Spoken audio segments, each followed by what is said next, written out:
Hello everyone and welcome to LEGO Star Wars Hot Takes episode 48. As always, if you have any hot takes or controversial opinions about LEGO Star Wars that you want me to discuss next week, make sure to go ahead and leave them down in the comments below. But jumping right into it, this first one comes from Gamerboy Gilbert. He says, hot take, the 2013 Clone Troopers vs Droidekas was a pretty good battle pack, especially because it's the only set that came with a clone sergeant. And I 100% agree with this. I actually never really understood the hate for this set. Now this might just be because I'm biased towards Phase 1 Clone Troopers, especially the colored ones like the Clone Sergeant, but still back in the day, in the early to mid 2010s, this set always just had such a negative stigma around it, and I guess the main reason was just because it wasn't very good for army building, which given the context of the time when this set came out is valid to an extent. At the time, these were brand new Episode 2 Phase 1 Clone Trooper designs, and of course everyone wanted to get a lot of them, so an army builder set would have been really nice, and this battle pack definitely would have been a lot better if instead of 2 Droidekas we just got 2 extra Phase 1 Clone Troopers. That would have made this thing an elite army builder, but I still don't think that aspect warrants how much hate this set got, because while obviously extra Clone Troopers instead of the Droidekas would have been better, the Droidekas still are cool and do add some value to this set. And not to mention the set as a whole is kind of just a different version of the 2012 ARC Trooper battle pack, that being 2 Clone Troopers and 2 droids, but one of these sets got a ton of glaze and the other one got a ton of hate. Again, I've always just thought it was unwarranted. And also, like you said, it was nice to get the Clone Sergeant in such a cheap set. Saint MYK, I hope that's how you say your name. He says, not sure if this is a hot take, but I just started collecting the midi-scale ship sets, and I would love a midi-scale Death Star for like $100 to $120. I can't see myself ever paying $1,000 for a set, but I would still like to have a cheaper option to own a Death Star set. And well, do I have good news for you, because a few days ago, a leak came out and we are getting a midi-scale Death Star 2 in 2027. And as of now, its price point is $70 US. Now, I do think that's subject to change. I wouldn't be surprised if this ends up being 80, but hey, you suggested 100 to 120, so I guess if it ends up being 80, it'll still be fine. Now, I'm not sure how big this thing is going to be. Knowing LEGO Star Wars, especially modern LEGO Star Wars, it most likely won't be much larger than the GWP for 2023, but it's obviously most likely going to be a lot more detailed, and I also think it'll probably end up being one of the most, if not the most popular midi-scale set because of people like you that want a Death Star but don't want to spend $1,000 on one, which is definitely valid, especially since the one that's $1,000 is nowhere near the quality it should be for that price point. It's So One says, my hot take is that people over complain about the 2020 AAT, like, oh no, the gun is too long. If you care so much, then just remove a couple of pieces. It's not that deep. And I get where you're coming from, but I strongly disagree. And the reason is because us as buyers of these LEGO sets should not have to go out of our way to fix LEGO's mistakes, no matter how easy they are to fix. And this is something that lately has actually been really getting on my nerves, especially how everybody and their mother is releasing pad printed pieces nowadays to replace stickered pieces. Like, why are we as a community having to produce our own pad printed pieces because the official stickers from LEGO look so bad? That is just insane to me. And the same thing goes for fixing builds like the 2020 AAT. Yeah, it's an extremely easy fix, but LEGO should not have made that mistake in the first place. Another example is the wing design on the new Imperial shuttle. It's extremely easy to fix those. You just gotta add a few extra slope pieces to each wing. But again, as clients for LEGO buying extremely expensive products, these mistakes should not be there in the first place. Again, why does it have to be up to us to fix a multi-billion-dollar company's mistakes? It's just ridiculous in my head, and everyone just accepts it. Now, don't get me wrong, I'm not saying people should stop modding their sets. I mean, if you take an already good set and then add a cool mod to it to just make a good set even cooler, that is completely awesome, and I encourage people to do that. There's plenty of examples of this, like someone turning the 2024 Star Destroyer into the Episode 9 Star Destroyer with the giant cannon at the bottom, or people taking that same Star Destroyer and turning it into Thrawn Star Destroyer. I think that's awesome. And then of course you have the alt builds too. Those are really nice. But the difference is with those scenarios, you're taking an already good set and just turning it into something different that's also cool. You're not taking a bad set and having to make mods to fix LEGO's mistakes. That is a completely different scenario. And again, I just think it's absolutely ridiculous how it's so accepted in the community. Like, people are really out here buying pad printed upgrade kits for their UCS sets because the official stickers look so bad. And again, this also goes for buying the extra pieces to mod a set to make it look more accurate, like the Imperial Shuttle or the 2020 AAT. In my head, this simply just should not be happening. For the prices LEGO charges, these sets need to be good, and they don't need to take our effort to make them how they should be. So again, I see where you're coming from with this comment, but I strongly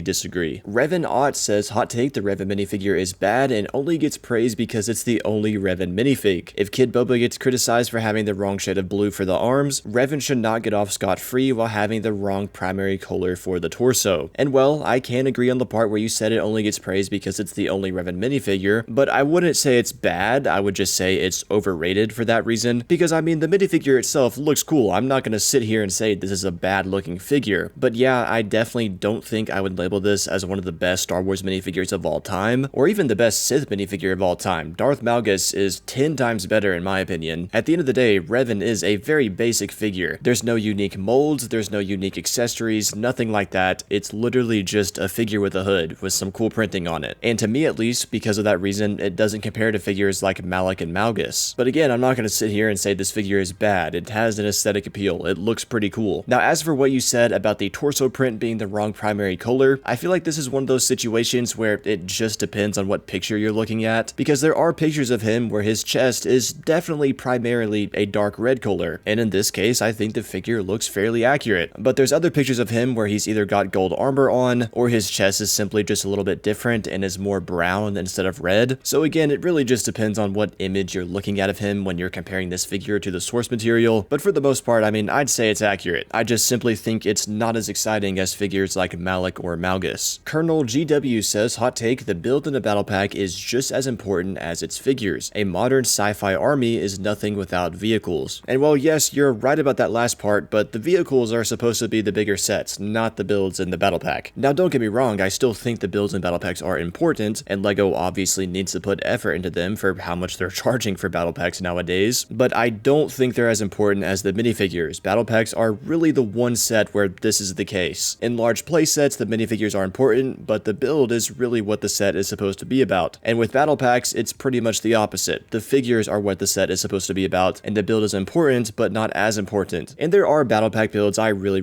like the Swamp Speeder from 2014, or the Rock build from the 2024 Mandalorian battle pack, but the minifigures are still more important. And again, when it comes to the army having its vehicles, the vehicles are simply supposed to be the larger sets, like the walkers and the gunships, etc. Boazamek, I hope that's how you say your name, he says, hot take, we need a Halloween themed Star Wars set. And you know, I honestly never really cared for a Halloween themed Star Wars set until my buddy HP Bricks on Instagram made this pumpkin head TIE fighter right here. And I'm not gonna lie, this is one of the funniest things I've ever seen. It's even got spider webs as the white lines on the wings, and it shoots freaking candy corn. Like, this thing is just awesome, and I definitely think LEGO could release something like this and have it on shelves for like 6 months or something. Or maybe just release it on October 31st and retire it at the end of the year. I think that would work too. Crockett1 says, hot take, the new upscaled minifigure sub-theme is horrible, and I would rather have a $100 playset. And I could not agree with you more on this. LEGO has already been going overkill with the buildable characters. I mean, we literally got like 5 last year in 2025, and now with these upscaled buildable minifigures, it's like they're doubling down and taking it a step further with how much statue slop they're making. Apparently, statue slop is like the new term people are using for buildable characters nowadays, and I'm all for it. It's not even just Star Wars. Pokemon is statue slop, the new Shrek theme is statue slop. It's like almost everything is just a buildable character nowadays, and it's absolutely plaguing Star Wars. Again, we got over 5 of them last year, and we've already gotten too many this year. I mean, we got another new buildable Grogu and another new BB-8. Like, who in the world is buying a new BB-8? I don't know anyone that owns this set. And again, LEGO is just taking the statue slop a step further with these buildable minifigures. Although I do have to say, unfortunately, I think this Darth Vader actually is pretty popular as of now, and like you, as much as I would rather have a $100